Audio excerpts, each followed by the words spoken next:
자, 모세는 미디안에서 십보라라는 여자하고 결혼해서 40년을 지냈습니다. 그리고 그 나이 80세가 됐을 때 평소와 같이 양을 치던 모세가 이상한 장면을 보게 되거든요. 분명히 떨기나무에 불이 붙었는데 나무가 안 타요. 불이 붙은 상태로 계속 활활활. 신기한 자연현상 앞에서 모세는 호기심을 이기지 못하고 가까이 갑니다. 그때 어떤 일이 있었죠?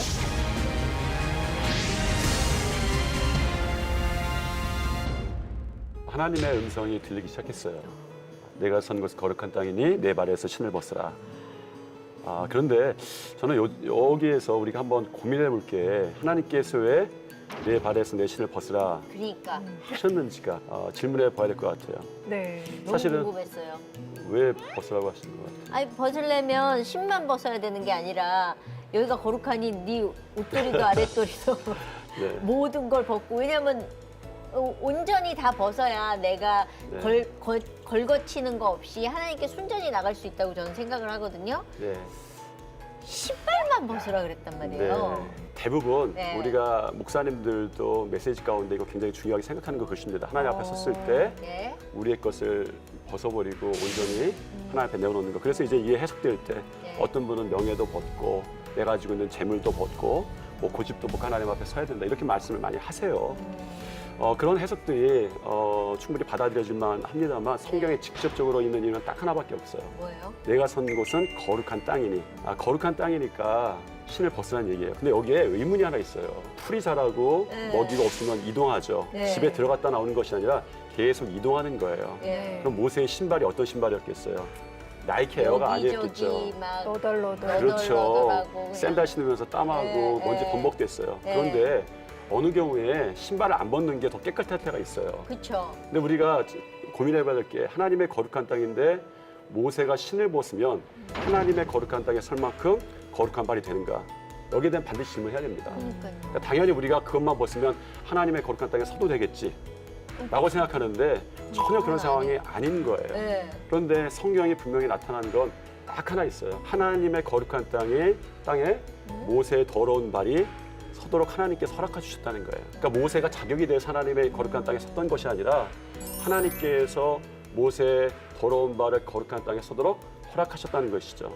무슨 이야기냐면 이건 하나님의 은혜인 것이고 하나님의 주권인 것이지 우리 자격이 아니에요. 근데 이게 왜 중요하냐면 이 본문의 마지막에 이렇게 이야기를 해요. 하나님께서 내가 너를 보내겠다 그랬더니 모세가 하는 대답이 뭐냐면 자기를 바라봐요. 내가 누구간데 하나님께 그런 이야기를 합니다. 내가 어떤 사람인데 합니까? 그런데 하나님께서 거기서 똑같이 말씀하세요. 네가 누구다 대답해 주지 않고 내가 너와 함께 하겠다.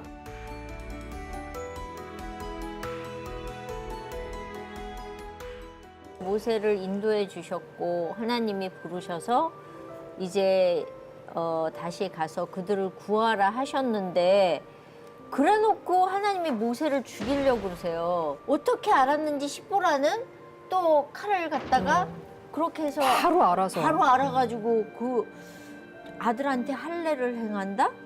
이게 뭔 일이지? 이 바쁜 상황에 지금 이게 들어가 있는 이유는 뭐지?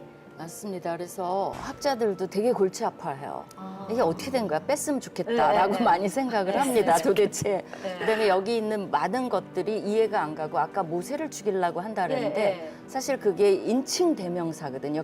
네. 그가 누군지가 확실치 않아요. 네. 모세일 수도 있고 모세 아들일 수도 있고 아. 그게 어느 건지 문법적으로도 정리가 안 되는 부분입니다. 근데 이제 그 안 되는 걸 저보고 하라 그러니까 약간의 이제 전체 그림을 좀 그려야 될 것 같아요. 이제는 공부하는 시간이에요, 정말. 네, 필기. 그러니까 이제 요거 이게 이제 피난편 그 사건인데 네. 요거 바로 전에 무슨 얘기를 하냐면 하나님이 모세에게 지시를 하면서 이스라엘은 내 장자 얘기를 해요. 그리고 만약에 바로가 거절하면 네 장자를 죽이겠다라고 전해라 그래요. 그래서 이스라엘이 장자냐, 그다음에 아니면 바로의 장자를 죽이겠다. 장자를 기억해 주셔야 돼요. 출애굽기죠. 4장 24절부터 26절의 결론은 이게 뭐가 됐든 저자가 결론을 내려줘요. 할례다. 이렇게 내려줘요. 어쨌거나 이게 사건이 뭐야 할지라도 할례 얘기예요. 할례 얘기. 그럼 그걸 살짝 읽어보면 모세가 길을 가다가 숙소에 있는데 여호와께서 그를 만나서 그를 죽이려 하시는지라. 십보라의 행동을 보면 죽이려고 하는 사람을 살렸겠죠. 그 아들의 표피를 베서 그의 발이라는 건요, 완곡한 표현으로 생식기를 의미해요. 성경에서 발이 그냥 그 발이 아니야. 발에다 갖다 댄 게 아니라 생식기에 갖다 대요. 그러면서 고백을 하죠. 십보라가 얘 피난편이다. 피난편의 뜻 아무도 몰라요. 그렇기 때문에 저자가 설명을 해줬어요, 친절하게. 할례 때문이다. 그래서 여러분 픽처가 생기죠. 이게 장자 얘기가 있고 할례로 이제 위기를 모면하는 게 나와요. 그럼 이 얘기를 여기서 왜 해? 그죠? 지금 모세는 가고 있는데. 그러니까 이게 이제 나중에 보면 유월절 사건으로 가보면요. 하나님이 유월절을 설명하면서 장자 얘기를 해요. 그리고 피를 문설주에 바르라 그래요.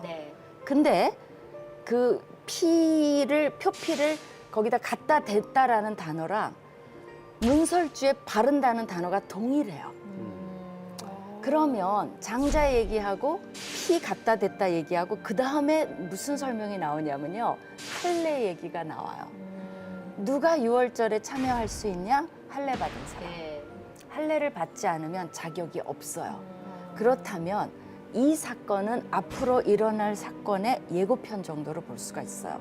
동일한, 그러니까 준비시켜 주는 거죠. 뒤에 가서도 유월절 사건과 피 바른 사건과 할례가 연결되어 있다면 우리가 그렇게 이상하게 보진 않겠죠. 그래서 저자가 급하게 이거를 연결을 시킨 것 같아요. 그러니까 그렇게 보는 것이 가장 이제 전체 문맥에서 안정적으로 이해할 수 있을 것 같습니다. 여기서 모세가 자신을 불러 출애굽을 지시하는 분 정확히 누군지 모르시죠. 그래서 물어봤더니 나는 스스로 있는 자이니라. I am who I am 이라는 말 나오죠. 신약에서는 여호와라는 말이 없더라고요. 그러면 어떻게 하나님을 제대로 불러야 될까요? 모세와의 대화에서 사람들이 이제 당신이 나를 보내셨다 하면 이름이 뭐야? 그 신 이름이 뭐야? 라고 물어볼 텐데 그럼 뭐라고 하죠? 그러니까 하나님이 그때 발음 너무 좋았어요. I am who I am. 나는 스스로 있는 자니라 라고 답을 했어요. 이건 답이 아니죠. 네. 사실은 하나님의 속성을 얘기한 거예요. 그러니까 이제 그 야곱도 우리 기억나죠? 네 이름이 뭐냐? 그러니까 야곱입니다라는 거에는 자기의 그 삶이 들어있죠. 마찬가지로 이름이 뭐라 그러니까 하나님이 이름 말하기 전에 하나님이 어떤 분이신지의 속성부터 얘기하는 거예요. 나는 스스로 있는 자다. 그래서 스스로 있는 자가 너희에게 보내셨다 하라 해놓고 답을 하십니다. 그래 놓고 하나님이 모세에게 너는 이스라엘 자손에게 너희 조상의 하나님 그리고 이름을 말해요. 여호와. 한국말로는 여호와예요. 여호와 곧 아브라함의 하나님, 이삭의 하나님, 야곱의 하나님께서 나를 너희에게 보내셨다 하라. 이는 영원한 이름이요 대대로 기억할 나의 칭언이라. 그러니까 우리가 기억할 이름이 뭐예요? 여호와예요. 한국말로는 그래요. 근데 히브리어로는 야훼예요. 영어로는 Lord. 유대인들은 야훼라는 여호와 이름을 안 불러요. 감히 못 불러요. 그래서 그거를 아도나이로 불러요. 그건 주라는 뜻이에요. 야훼라는 자음이 4개가 있어요. 자음에다가 유대인들이 아도나이 그러니까 아도나이의 모음을 갖다 붙여버렸어요. 그걸 발음을 하면 제호바, 여호와가 돼요. 그건 성경에 없는 이름이에요. 근데 불행히도 그거를 영어에서도 그래서 어디는 제호바라고 나와요. 우리는 그걸 번역을 해서 여호와라고 써요. 그러니까 야훼 이름이 아니죠. 이성미 집사님 이름이 딴 걸로 불리고 있는 거예요. 근데 이게 너무나 입에 굳어졌고 전승적으로 되었기 때문에 그냥 여호와 괜찮습니다. 그렇게 써도 돼요. 근데 저도 시간만 있으면 뭐 번역하거나 그럴 때 그냥 야훼를 써요. 그리고 이제 설교할 때도 어떨 때는 야훼라고 하지만 아쉬운 사건이죠. 이스라엘 백성을 그냥 살게 하셔도 되는데 노예라는 걸로 가둬놓으셨거든요. 이게 무슨 특별한 이유가 있었을까? 왜냐하면 그냥 그들이 고센 땅에서 잘 먹고 더 풍성하게 아이들을 낳고 그렇게 살 수 있었는데 굳이 노예라는 걸로 걸어놓으신 이유가 있었는지. 근데 야곱이 애굽 갈 때는 네. 그냥 하나의 부족이었어요. 네. 그렇죠. 몇십 명 안 되는. 네. 그런데 분명한 사실은 이스라엘이 그 애굽의 땅에서 인큐베이팅 된 거죠. 네. 한 민족으로 세워졌어요. 네. 이스라엘 그 애굽의 시간이 굉장히 필요했던 시간인 거고 또 그리고 이제 하나님께서 아까 말씀하신 대로 뜻은 여기에 머무는 것이 아니었습니다. 이제 사인을 주시는 것이죠. 그게 노예였죠. 우리가 만약에 신약에서는 이런 거잖아요. 핍박을 통해서 사방을 퍼지게 되는 하나님께 사용하시는 하나님께서 그 모든 과정 가운데 하나도 오차 없이 계획을 진행하셨다. 고난의 때가 좀 있잖아요.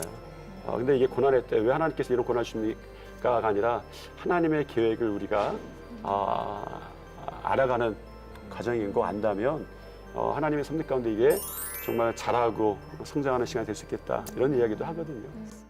내가 대단한 사람이고 할 수 있다고 생각할 때가 아니라 난 정말 아무것도 아닙니다. 제가 그걸 어떻게 해요? 라고 고백할 때 비로소 들어쓰시는 하나님의 때, 하나님의 일하심에 대해서 생각해 보게 되는 시간이었습니다. 그리고 하나님의 은혜에 대해서도 더 깊이 가슴 설레면서 들을 수 있는 시간이었는데요. 연약한 자를 들어쓰시는 위대하신 하나님, 여러분은 어떻게 오늘 느끼셨어요? 하나님의 계획이 창세기부터 이렇게 다 연결되어 있고 우리가 참 공부가 재밌다고 느낀 게 그거 아니까 이게 연결됐구나 네. 이런 게 하나 있었고요. 네. 또 하나 이렇게 질문 들으면서 여기 참 위험한 데다. 저기 돌아가서 성경 좀 잘 읽어야겠다 이런 생각이 있습니다. 아유, 진짜 겸손하신 분이세요, 그러니까. 진짜.